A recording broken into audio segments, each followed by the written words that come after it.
자, 오늘 말씀 같이 나누도록 하겠습니다. 오늘 함께 나눌 말씀 본문은요, 학개서입니다. 학개서 2장 3절 4절 말씀입니다. 우리 같이 화면 보시고 아니면 주보에 있는 말씀 보시고 같이 한 목소리로 봉독하겠습니다. 학개서 2장 3절 4절 말씀입니다. 너희 가운데에 남아있는 자 중에서 이 성전의 이전 영광을 본 자가 누구냐? 이제 이것이 너희에게 어떻게 보이느냐? 이것이 너희 눈에 보잘것없지 아니하냐? 그러나 여호와가 이르노라. 스룹바벨아, 스스로 굳세게 할지어다. 여호사닥의 아들 대제사장 여호수아야, 스스로 굳세게 할지어다. 여호와의 말이니라. 이 땅 모든 백성아, 스스로 굳세게 하여 일할지어다. 내가 너희와 함께 하노라. 만군의 여호와의 말이니라. 아멘. 혹시 화면이 안 나왔어요? 나왔어요? 네, 소리가 안 들려가지고 안 보였나 했어요. 자, 학개서 말씀이에요. 학개서는 무슨 책이에요? 성경에 나와 있는, 구약 성경에 나와 있는 책인데 무슨 책인가 먼저 살펴봐야 내용을 더 잘 알 수 있을 것 같아서요. 학개라는 말은 뭘까요? 심부름 시키면 누가 할래? 그럼 내가 할게. 그런 학개인가요? 개역 성경은 학개라고 쓰고 있어요. 학개. 근데 이게 또 제가 아까 농담처럼 얘기한 내가 학개하고 비슷한 이유가 있는데, 공동 번역 성경이나 다른 번역에서는 학개라고 번역을 하고 있습니다. 그게 외국 말이니까, 외국 말에 대한 표기니까 조금씩 다를 수 있는 거죠. 학개는 선지자입니다. 하나님의 말씀을 사람들에게 전했던 선지자. 선지자는 예언자랑 제가 섞어서 말을 쓰는데 같은 거예요. 선지자는 하나님의 뜻을 먼저 알아서 말하는 사람, 예언자는 하나님의 말씀을 받아서 말을 대언해 주는 사람, 같은 사람이에요. 자, 학개 선지자의 말씀을 기록한 내용이 학개서다. 그러니까 이 학개서에 나오는 내용은 학개의 말이면서 곧 하나님이 주시는 말씀으로 선포되고 있는 얘기다. 근데 학개서는 특이한 게, 예언자들의 예언이 너네 이렇게 살면 앞으로 망한다? 이거잖아요. 근데 학개서는 망한 뒤에 활동을 했던, 학개는 망한 뒤에, 그리고 포로기가 끝나고 바벨론에서부터 유다로 사람들이 돌아온 후에, 포로기 이후에 활동했던 선지자예요. 그러니까 학개가 말씀을 전하고 있는 상황은 포로기가 지났어요. 그리고 바벨론 땅에 가서 살던 유다인들이 자기 땅으로 다시 돌아왔어요. 그때 무슨 일들이 있었죠? 돌아와서 제일 처음 한 일이 뭐죠?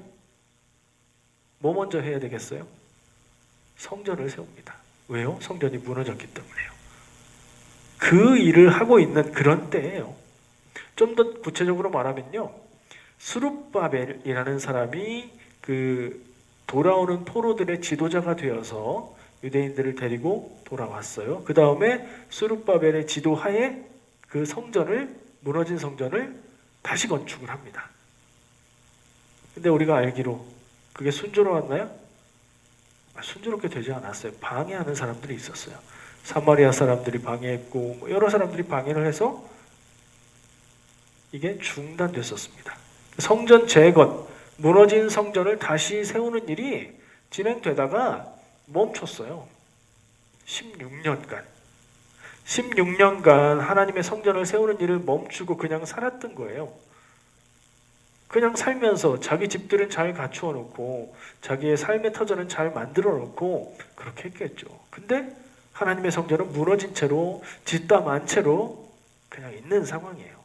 그 상황에 학개 선지자는 하나님의 말씀의 예언을 통해서 성전을 건축하는 것을 다시 하도록 그렇게 말씀을 전합니다.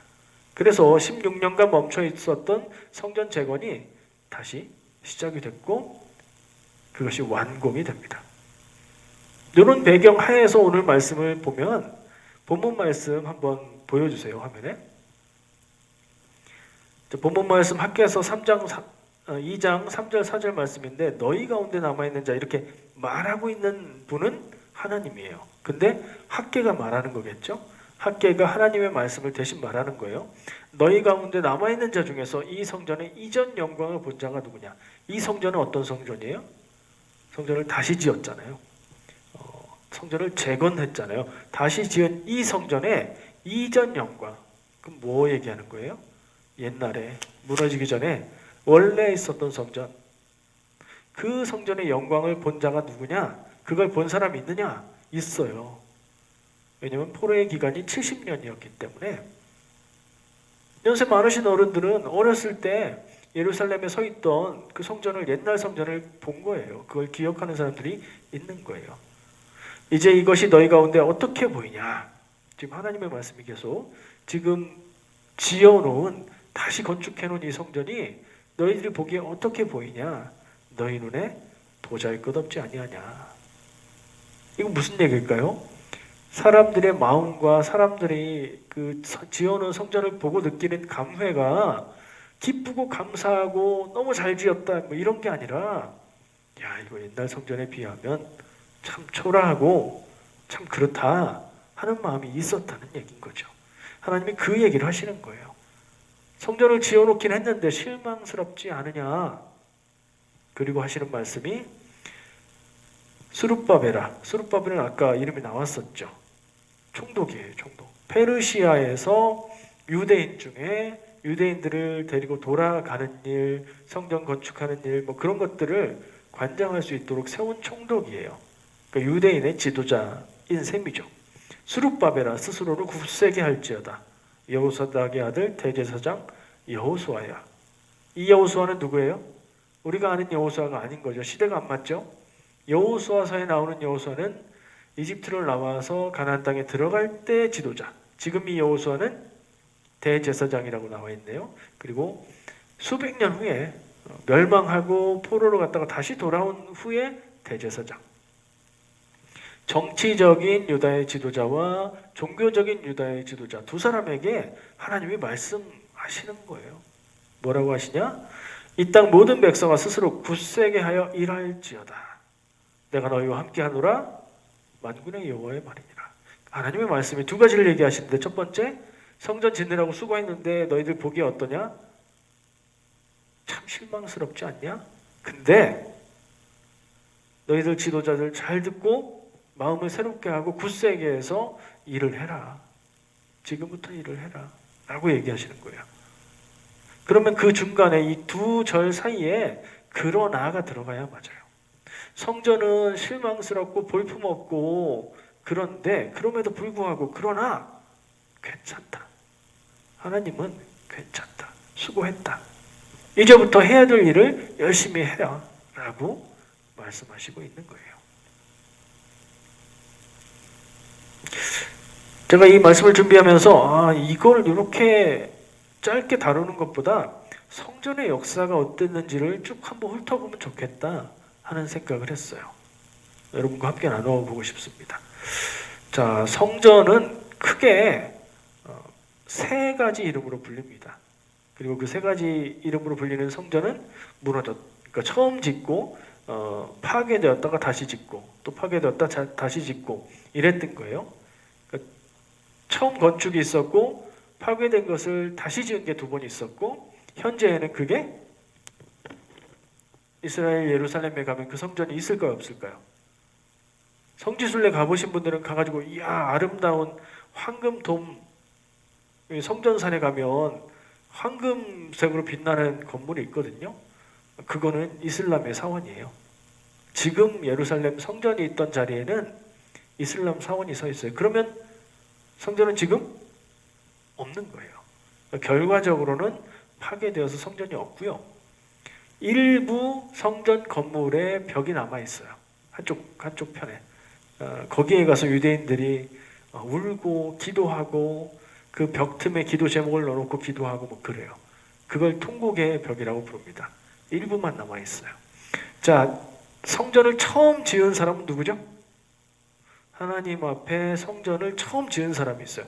잠깐 헷갈립니다. 왜냐하면 성전을 짓고 싶어요 라고 얘기했던 사람이 있고, 그 그 사람은 못 지었고 다른 사람이 성전을 건축했거든요. 자, 성전 건축한 사람은 누구예요? 솔로몬이죠. 이스라엘의 왕 중에 다윗 왕의 아들인 지혜의 왕으로 유명했던 그 솔로몬이 성전 건축을 합니다. 그러면 건축하고 싶었는데 못했던 사람은 누구예요? 다윗이에요. 다윗 왕이 평화를 이루고 나라의 번영도 이루고 하나님 뜻 안에서 어느 정도 하고 나서 마음에 소원이 생겼어요. 하나님의 전을, 하나님이 거하실 집을 짓고 싶다. 그 뭐라고 말하냐면, 나는 궁전에서 살고 있는데 하나님의 집은 장막에 거하신다, 이렇게 얘기를 해요. 그 무슨 얘기냐면, 성전 이전에 텐트로 지어진, 천막으로 지어진 성전의 원형이 있어요. 그건 언제 만들어졌을까요? 이집트를 나와서 가나안 땅을 향해 가는 그 출애굽 여정의 광야에서 하나님께서 명령하셔서 성막을 지어라. 그러니까 설계를 하나님이 하신 거예요. 성막을 지어라. 그리고 그 성막을 만드는 일은 누가 지도했을까요? 출애굽의 상황이니까 모세가 지도했겠죠.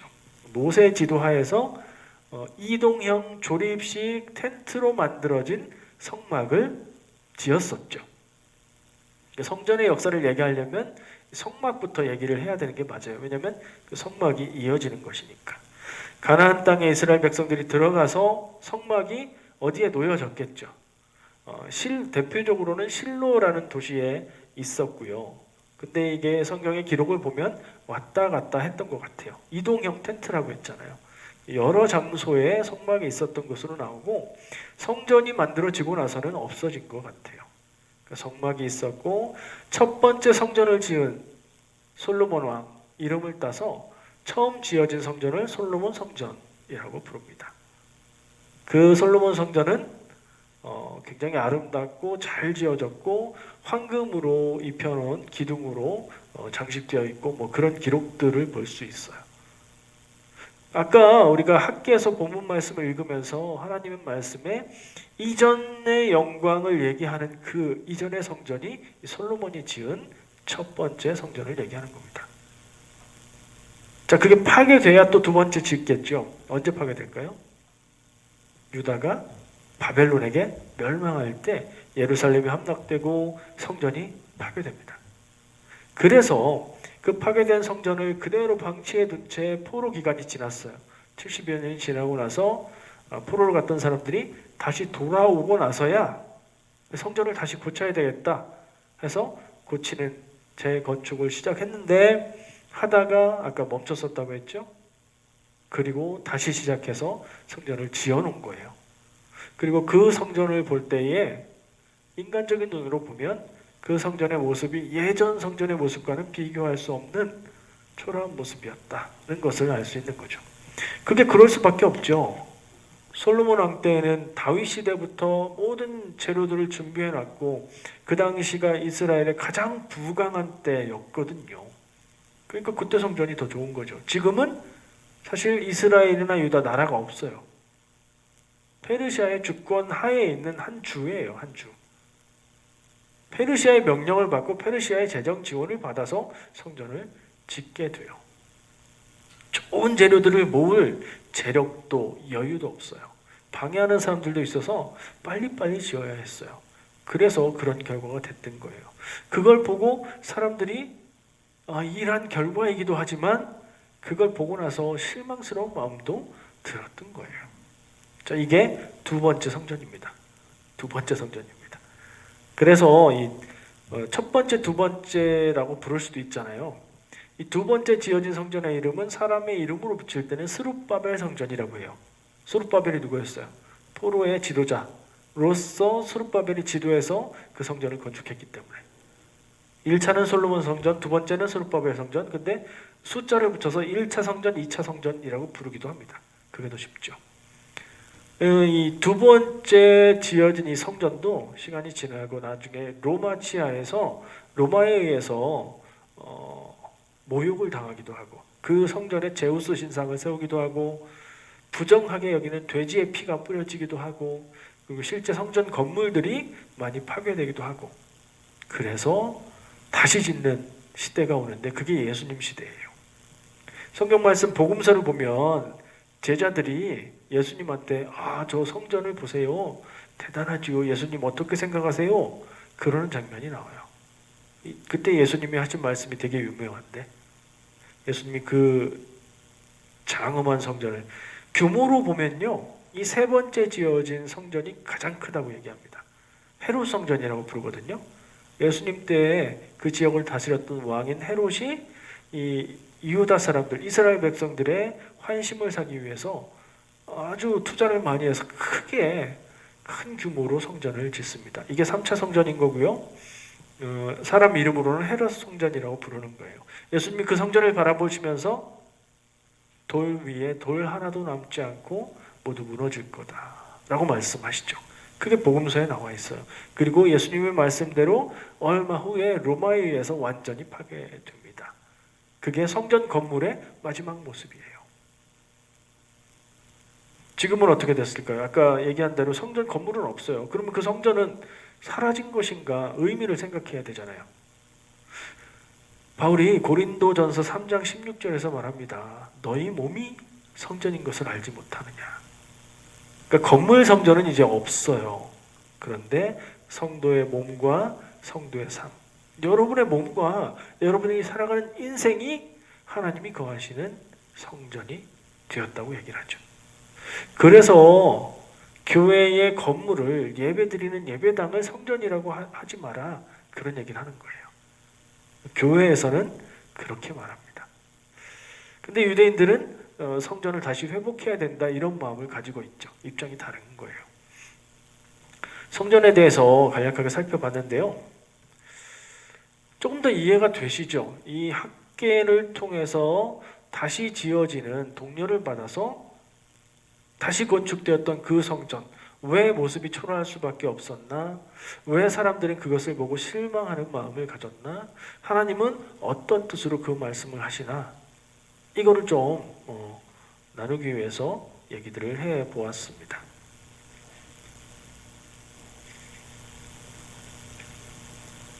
아까 얘기한 대로 하나님의 말씀은 그런 의미에서 생각해보면 백성들과 지도자들의 마음을 위로하는 말씀이라고 들을 수 있어요. 너희들이 고생하고 많은 노력을 해서 성전을 다시 세웠는데 그 모습도 실망스럽고, 그건 결국 뭐예요? 하나님의 백성 유다, 이스라엘이 처한 역사적인 상황, 그 모습이 비참하고 초라하고 실망스럽다는 것과 같은 뜻인 거죠. 그래서 하나님의 말씀이 더 마지막에 이제 일하라라고 하신 말씀이 의미가 있는 것 같아요. 일하라고 해서 성전을 이야기하면서 일하라고 하시니까 성전 건축을 더 하라는 말씀인가 하는 생각으로 들을 수도 있는데 그건 아닌 것 같고요. 정확하게 구체적으로 알 수는 없지만 묵상하며 생각해 볼 때에 이제부터 하나님 뜻 안에서 하나님의 백성으로 해야 될 일들을 해라. 하나님의 백성을 하나님의 백성되게 다시 세우는 일을 하고, 역사 가운데 하나님의 뜻을 나타내는 일들을 하고, 성도로서 개인적인 삶에 있어서 내 삶이 하나님의 일을 이루는 일들을 해라.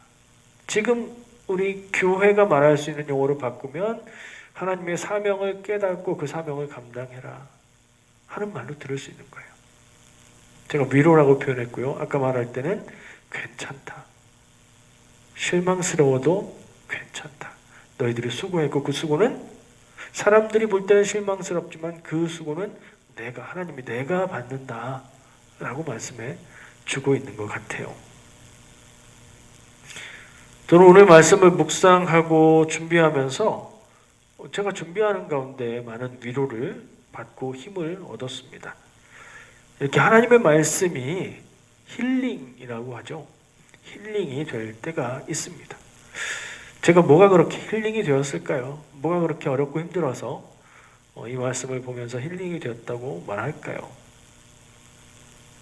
성전이 너희 보기엔 보잘것없어 보이지만 괜찮다. 나는 너희들이 한 일을 받겠다. 일어나서 이제 일을 하라 하시는 말씀 가운데 일했는데 결과가 만족스럽지 않고 좀 실망스럽고 열매가 보이지 않을 때에, 마음이 힘들고 괴로울 때 하나님이 괜찮다고 하시는 말씀으로 들렸기 때문이에요.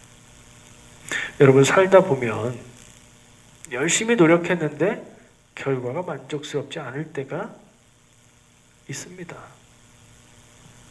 열심히 노력해서 결과가 만족스러울 때가 더 많으신가요? 만족스럽지 않을 때가 더 많은가요?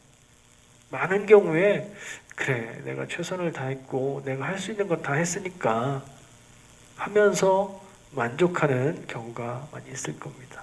또 어떤 경우에는 내가 최선을 다하지 못했어, 이런 마음이 들 때는 그 정도의 자기 위로도 하기 어려울 것 같아요. 또 하나님의 뜻을 깨닫고 그것을 사명으로 여겨서 최선을 다해 일했는데 열매가 없을 때도 있어요. 선교사님들이 세계 곳곳에서 복음을 전하려고 정말 삶을 걸고 일을 합니다. 선교사의 사역이라는 것이 다른 문화권에서 하는 것이다 보니까 일단은 눈에 보이는 열매를 잘 보기가 어렵고요. 뭐가 되는 것 같고 사람들이 믿는 것 같고 세례도 받고 그러다가도 사람들이 갑자기 뒤돌아서는 경우도 있고 어떤 상황으로 인해서 수년간 해왔던 일들이 다 사라지는 경우들도 있어요. 그런 일 앞에서 선교사님들은 같은 느낌을 느끼지 않을까. 인생을 투자하고 인생을 걸고 하나님의 사명으로 여기고 최선을 다해서 노력했는데 남는 열매가 없어. 스스로 실망하지 않을까요? 교회 사역도 마찬가지일 것 같아요.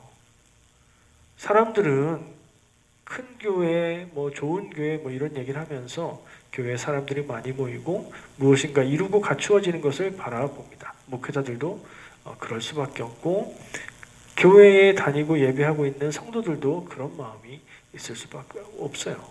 근데 그게 열심히 한다고 다 되는 게 아니고 하나님의 뜻을 따라서 바른 방향으로 하겠다고 노력한다고 다 되는 게 아니거든요. 그런 때에 우리는 이 말씀을 기억해 볼 수 있을 것 같아요. 두 가지죠. 살면서 내가 노력했는데, 그냥 신앙과 관계없이 노력했는데 만족스럽지 않을 때 하나님의 말씀을 생각해 볼 수 있어요. 위로받을 수 있어요. 그냥 위로의 차원에서 끝나지 않고 내가 바른 길로 노력을 했는가 물을 수 있을 것 같아요. 두 번째는 신앙적인 동기를 가지고 내 마음 가운데 하나님이 사명을 주셨어. 그래서 노력했는데 그게 열매가 없고 그냥 의미 없이 사라지는 것 같을 때, 그럴 때 오늘 말씀을 생각할 수 있을 것 같아요. 성도라면 가끔 그럴 때 있지요. 새해를 맞아서 새 다짐으로 올해는 성경 말씀도 통독해보고 내가 지금까지 살아온 믿음의 자세가 이러면 안 될 것 같아.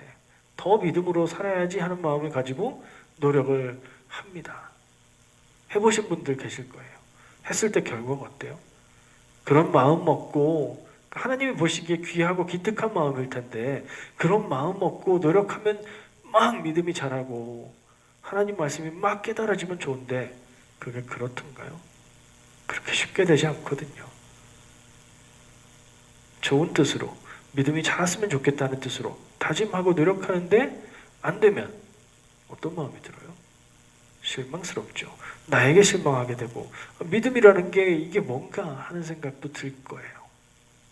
저는 실망해서 멈추지 말라는 말씀을 드리고 싶어요. 실망스러울 수 있어요. 하나님 뜻인 줄 알고 했는데도 결과가 실망스러울 수 있어요. 오늘 말씀을 적용해 보면 하나님은 그런 여러분들의 마음, 여러분들의 노력을 다 받으시는 줄 믿습니다. 눈에 보이는 열매가 아무 상관없다, 그렇진 않아요. 그러나 그게 가장 중요한 건 아닙니다. 하나님이 나에게 사명을 주셨고 나에게 마음을 주셨고 감동을 주셨을 때 그것에 따라서 내가 하나님의 뜻을 구하고 노력하고 그 시간을 노력을 드릴 수 있다면 하나님은 그것을 귀하게 기쁘게 받으실 줄 믿습니다. 그러니까 우리가 초점을 두고 우리가 눈을 동그랗게 뜨고 쳐다봐야 될 것은 이 일이 어떻게 잘 돼야 되는가? 이 일을 어떻게 하면 결과를 좋게 만들 수 있을까? 이 일을 어떻게 하면 하나님의 말씀을 생각해 볼 수 있을까? 이 일을 어떻게 하면 내가 하나님의 뜻을 구하고 노력할 수 있을까? 이 일을 어떻게 하면 그렇게 하는 것도 중요한데 중요하지 않다는 게 아니라, 근데 초점은 그게 아니라, 거기가 아니라 내가 어떻게 하나님의 인도하시는 뜻을 더 잘 알고, 내가 어떻게 하나님이 나에게 기대하시는 그 길에서 벗어나지 않고 그 길 위에 서 있을까? 방향에 대한 것. 그것을 우리가 마음 쓰고 고민하고 집중해서 기도해야 되겠다는 생각을 하게 돼요. 그것만 흐트러지지 않는다면 우리가 하나님 바라보며 살아가는 인생의 모든 삶이 하나님이 받으시는 귀한 예물이 될 것이고, 그냥 정말 아무 열매 없이 사라져 버리는 것 같아도 그 삶의 경험들, 그 삶의 순간들, 내가 삶 가운데에 겪었던 모든 일과 노력들이 내 인생 가운데 쌓이고 쌓이고 쌓여서 신앙적인 자산이 될 줄 믿습니다. 믿음으로 사는 데 힘쓰고 노력하는 마음을 먹고 무엇인가 시작했을 때 성도가 할 수 있는 가장 좋은 삶의 자세인데, 그것이 잘 되지 않는 것 같고 열매가 없는 것 같이 느껴질 때 오늘 말씀을 기억해 보시기 바랍니다. 자꾸 어려운 일이 생기고 더 힘들어지고 그럴 때에 우리는 어쩌면 내가 하나님의 인도하시는 길 위에 바로 서 있구나 하는 것을 확인하는 일이 될 수도 있습니다. 그때 실망하고 주저앉으면 믿음은 자라지 못하고 믿음의 열매는 정말로 맺히지 않을 겁니다. 실망할 수 있을 때, 실망되는 일들을 만날 때 내가 가는 길이 맞는지 점검해보고, 그리고 하나님의 말씀에 의지해서 일어나 열심히 일하라 하는 말씀을 의지하고 그 길을 계속 갈 때에 하나님이 내 삶을 통해서 하나님의 일을 이루실 줄 믿습니다.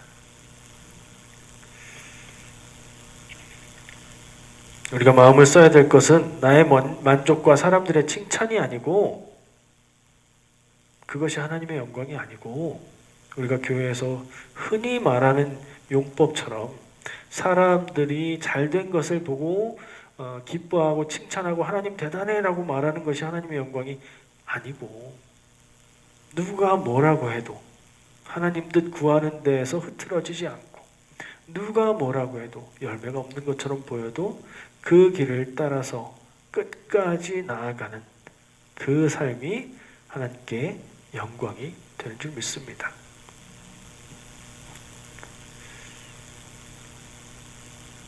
제 개인적인 간증을 하나 하려고 적어왔습니다.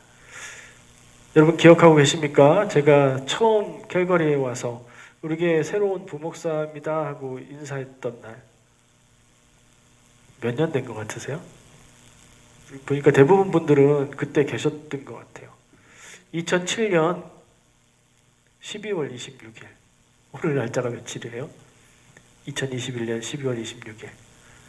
박싱데이죠? 네, 박싱데이에 캘거리에 첫 발을 디뎠고 오늘이 만 14년이 되는 날이네요.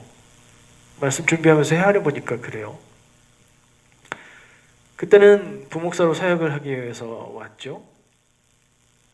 캐나다에 오기 전에 제가 이민교회 목회 사역에 대한 비전이 있어서 어디로 갈 수 있을까 기도하고 있었던 게 아니었어요. 서울의 한 교회에서 사역을 하고 있었고, 그때도 이제 부교육자로 사역을 하고 있었고, 근데 캘거리에 있는 캘거리 제일감리교회에서 부목사님을 찾는다 하는 것을 알게 됐고요. 그것을 놓고 아내와 함께 의논하고 작정 기도를 했어요. 기도하기 시작했어요. 제 기억에는 한 달여 날짜를 두고 기도한 것 같아요. 근데 기도할수록 그 교회에서 사역하는 게 하나님의 인도하시는 길인 것 같다는 마음이 더 커졌습니다. 그래서 그렇게 하자 하고 지원을 했어요. 그때까지도 저는 저와 아내가 결정하고 지원하면 다 끝나고 올 수 있는 건 줄 알았는데, 오고 난 다음에 나중에 듣고 알았는데 저 말고도 지원했던 분들이 좀 있었다. 그래서 제가 생각했던 것처럼 제가 결정하면 되는 게 아니었다. 제가 못 올 수도 있었다. 뭐 그런 얘기를 나중에 알게 됐습니다. 그렇게 해서 왔죠. 그게 벌써 14년이 지났습니다. 여러분들도 마찬가지일 수 있겠지만 저와 아내의 30대의 청춘이 calvary 제일감리교회의 역사 속에 들어 있습니다.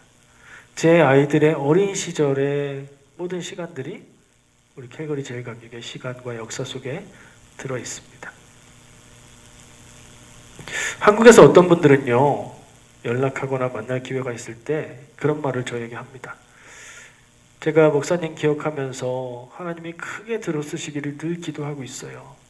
이런 말을 해요.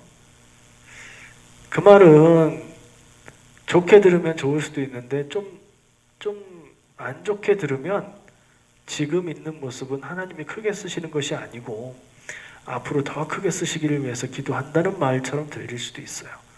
저는 그렇게 얘기해 주시는 분에게 감사합니다 하고 인사하죠. 그러면서 속으로는 지금 하나님이 쓰고 계시니 그 기도는 이루어졌습니다. 마음으로는 그렇게 대답을 합니다. 저는 사람들이 보기에 크게 쓰임받은 목사가 되고 싶은 생각이 없습니다. 하나님이 보시기에 필요한 때 필요한 곳에서 쓸 수 있는 종이 되기를 원합니다. 그리고 저는 저 스스로 생각할 때 한없이 부족하고 연약하다고 생각하기 때문에 맡겨주신 것 그냥 할 수 있으니까 맡겨주셨겠지라고 믿고 그 자리에서 할 수 있는 데까지 내가 할 수 있는 모든 것을 하겠다는 마음입니다. 하나님이 능력을 주시겠지 이런 마음이에요. 그래서 늘 기도할 수밖에 없고 그래서 가끔씩 여러분들에게 기도해 주세요 하고 부탁을 하는 겁니다. 자, 그래서 제가 개인적인 얘기를 나눴는데 저는 그런 마음이기 때문에 사역을 할 수 있고 하고 있고 지금 하는 사역이 저에게는 가장 큰 사역이라는 이야기예요. 그래서 우리가 마음을 두고 마음을 쏟고 노력해야 될 게 뭐다? 큰 일을 이루기 위해서 어떻게 하면 크게 할 수 있을까? 거기에 마음 쏟는 것일까요? 그렇게 생각할 수도 있겠지만 오늘 말씀을 통해서 볼 수 있는 것은 우리가 하나님의 마음을 아는 것, 하나님이 내게 원하시고 내게 맡겨주시는 것을 알고 깨닫고 그 길에 서 있는 것, 하나님이 내게 원하시는 것에 순종할 수 있는 것, 그게 첫 번째라는 생각을 합니다. 하나님은 하나님의 일을 하십니다. 하나님이 다 하시는 게 아니라 하나님의 성도된 우리에게 그 일을 맡겨서 감당하게 하십니다.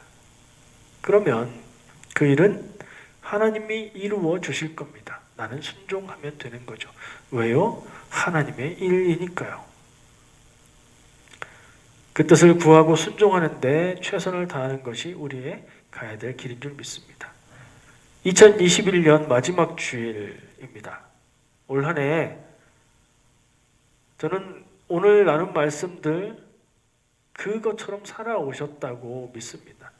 올해 그렇게 살아오셨듯이 내년에는 더욱 그렇게 살아가시기를 축복합니다. 기도하겠습니다. 사랑의 하나님 참 감사합니다. 오늘 우리가 올해 마지막 날 주일 예배를 마지막 주일 예배를 하나님 앞에 드립니다. 주여 기도하오니 올 한 해 우리의 삶을 지키고 인도하시고 우리가 하나님 뜻 안에 걸어왔던 것처럼 또 새롭게 주시는 한 해에도 주님과 함께 동행하며 하나님 인도하시는 길을 위해 서 있기를 원합니다. 주님 붙드시고 인도하여 주시옵소서. 그 인도함을 따라가는 우리 발걸음이 되게 하여 주시옵소서. 예수님의 이름으로 기도합니다. 아멘.